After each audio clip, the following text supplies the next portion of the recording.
Bom dia, boa tarde, boa noite. Hoje vamos falar sobre representações de Deus, trazendo meu ponto de vista e alguns trechos bíblicos. Quando eu falo representações de Deus, eu digo símbolos, esculturas, quadros. Creio que esse tipo de representação que vai ser dito nesse vídeo. Esse vídeo ele foi feito inspirado em um vídeo de um católico, o PKB, o Porquinho BR, um criador de conteúdo que eu acompanhava antigamente, quando era menor, nos vídeos de Minecraft dele. E eu vi alguns vídeos recentemente dele sobre Deus, e um desses vídeos foi sobre ele ser católico, e ele traz o ponto sobre as esculturas. E eu achei interessante trazer meu ponto de vista sobre o assunto em questão. Vamos começar o que eu tenho em vista sobre isso. Creio que sobre imagens não pode se idolatrar, e quando se coloca uma imagem que nem seja de um santo na sua casa, mesmo que você goste, pelo fato de se inspirar em certas atitudes e ideias como a de ter uma fé na qual se almeja, mesmo assim abre brecha para uma idolatria, pois o mesmo santo é ligado mais a Deus em questão de ideia do que qualquer outro tipo de imagem. Por exemplo, um quadro do Nikola Tesla, que é menos ligar a Deus por um certo ponto de vista, já que o santo é o que mais aparenta ter uma conexão maior. Temos na Bíblia um trecho clássico sobre esculturas e imagens. Êxodo, capítulo 20, versículo 4. Não farás para ti nenhuma imagem esculpida, qualquer semelhança de alguma coisa que está em cima no céu, ou que está embaixo na terra, ou que está na água abaixo da terra. E aqui nesse trecho me lembrei que o PKB comenta sobre isso. A imagem esculpida que não tem na Bíblia Católica, mas aqui vemos na própria Bíblia Católica o mesmo trecho. Não farás para ti escultura, nem figura alguma que está em cima nos céus ou embaixo, sobre a terra ou nas águas debaixo da terra. Mesma coisa praticamente. No trecho que o PKB apresentou naquele vídeo, fala igualmente de semelhança, ou seja, ainda assim fala para não fazer semelhança do que está no céu para a terra. Eu não estou procurando impulsionamento de view sobre o vídeo dele em questão, eu estou trazendo alguns pontos interessantes. Não sou de religião nenhuma,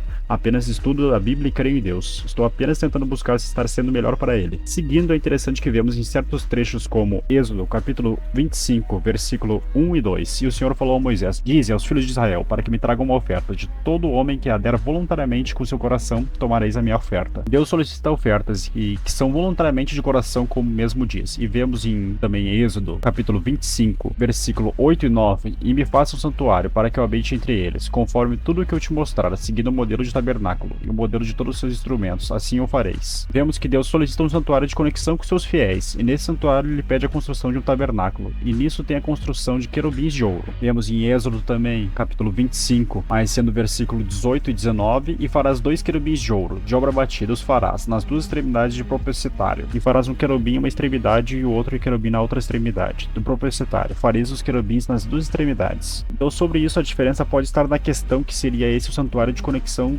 de Deus com seus fiéis, e não um santo feito por um homem. Mas continuando em questão sobre o santuário, tem outros trechos da Bíblia onde Deus solicita lugares de conexão com seus fiéis. Alguns versículos estão Deuteronômio, capítulo 12, do versículo 1 ao 7. Estes são os estatutos e juízes que observais e cumprireis na terra que o Senhor Deus dos teus pais te deu para que a possuas todos os dias que viveres sobre a terra. Destruireis completamente todos os lugares em que as nações que possuírem serviam a seus deuses sobre os altos montes e sobre as colinas, e debaixo de cada árvore verde. E derrubareis os seus altares, e quebrareis as suas colunas, e queimareis seus bosques com fogo, e derrubareis as imagens de escultura de seus deuses, e destruireis seus nomes nesse lugar. Não fareis isso com o Senhor vosso Deus, mas buscareis o lugar que o Senhor vosso Deus escolher de todas as vossas tribos, para ali colocar seu nome, a sua habitação, e para lá ireis. Para lá levareis as vossas ofertas queimadas, e os vossos sacrifícios, e os vossos dízimos, e as ofertas alçadas da vossa mão, e seus votos, e as vossas ofertas voluntárias, e os primogênitos do vosso gado e do vosso rebanho. E ali comereis diante do Senhor, vosso Deus, e vos alegrareis em tudo que puserdes à mão, vós e vossas famílias, no que o Senhor teu Deus te abençoar. Deuteronômio também, capítulo 12, versículo 11 ao 15. Então haverá um lugar que o Senhor vosso Deus escolherá, para fazer com que seu nome ali habite. Para esse lugar trareis tudo o que eu vos ordenar, as vossas ofertas queimadas e os vossos sacrifícios, os vossos dízimos e as ofertas alçadas de vossa mão, e toda a escolha dos vossos votos que fizerdes ao Senhor. E vós alegrareis diante do Senhor, vosso Deus, vós e vossos filhos, e vossas filhas, e vossos servos e vossas servas, e o levita que estiver dentro das vossas portas, porque ele não tem parte nem herança convosco. Cuida para que não ofereças as tuas ofertas queimadas em todo lugar que vires, mas no lugar que o Senhor escolher em uma das tuas tribos, ali oferecerás as tuas ofertas queimadas, e ali farás tudo o que eu te ordeno. Então aqui se vê alguns versículos na qual Deus fala que apenas em lugares que ele escolher terá certas conexões e adorações ao mesmo com seus fiéis. Vemos em Carta 1 dos Reis, capítulo 6, versículo 1 ao 14. E a palavra do Senhor veio a Salomão, dizendo: acerca dessa casa que estás construindo, se andares nos meus estatutos e executares os meus juízos e guardares todos os meus mandamentos para neles andares, então cumprirei a minha palavra contigo, a qual falei a Davi, o teu pai, e habitarei no meio dos teus filhos de Israel, e não abandonarei o meu povo, Israel. E assim Salomão construiu a casa, e a terminou. E aqui nessas passagens vemos que o Salomão estava fazendo um local para honrar o Senhor. E Deus, vendo, ressalta que se ele andar sobre as leis do mesmo, ele irá cumprir a palavra do pai de Salomão, Davi, e habitarei no meio de seus filhos de Israel e não abandonarei o meu povo, Israel. Salomão faz 2 querubins, como está em Cartão de Reis, capítulo 6, versículo 32. As 2 portas também eram de oliveira, e ele talhou sobre elas entalhes de querubim e palmeiras, e de flores abertas, e revestiu com ouro, e espalhou com ouro sobre os querubins e sobre as palmeiras. Por que desses caras fazerem querubins, eu estou tentando buscar. Mas a princípio o que entra é a fé dos mesmos, que tem uma conexão especial com Deus e fazem certas adorações para o mesmo reconhecê-las. Deus deixa claro que Salomão não estiver na lei do mesmo e nem seus filhos, a casa dele sucumbirá. Cartão de Reis, capítulo 9, versículos 6 ao 9. Se vós, porém, insistirdes em se desviar de me seguir, e vossos filhos, e não guardardes os meus mandamentos e meus estatutos, as quais coloquei diante de vós, mas fordes e servides a outros deuses e adorardes, então eu cortarei Israel da terra que eu lhes dei. E esta casa que santifiquei para o meu nome lançarei de minha vista. E Israel será um provérbio e um escárnio no meio de todo o povo. E nesta casa que é levada, cada um que passar por ela ficará atônito, e assobiará, e dirão, por que o Senhor fez assim a sua terra e esta casa? E eles responderão, porque eles abandonaram o Senhor, seu Deus, que retirou os meus pais da terra do Egito, e se apegaram a outros deuses, e os adoraram, e os serviram, portanto o Senhor trouxe sobre eles todo este mal. Então, temos aqui uma representação de que uma fé sem obras não vale de nada, já que a fé tem que ter equilíbrio com as obras para o Senhor. E em relações aos querubins é algo bem peculiar e presente, vimos que 2 passagens sobre isso, e me levanta uma certa dúvida, se colocarmos em uma Bíblia na qual fala da passagem que não se pode fazer nenhuma imagem esculpida do céu como uma representação, vemos que não se liga aos pontos. Se colocarmos em uma passagem que tem a sua tradução na qual não se pode ter ídolos, encaixa mais com o contexto dos querubins, já que seria a veneração de ídolos que não se pode praticar. Mas mesmo assim, uma Bíblia até católica fala que não se pode fazer qualquer semelhança de alguma coisa que está em cima no céu, ou seja, confunde realmente. Basta nós buscarmos pela verdade e vejo que os fiéis tinham uma ligação maior com Deus.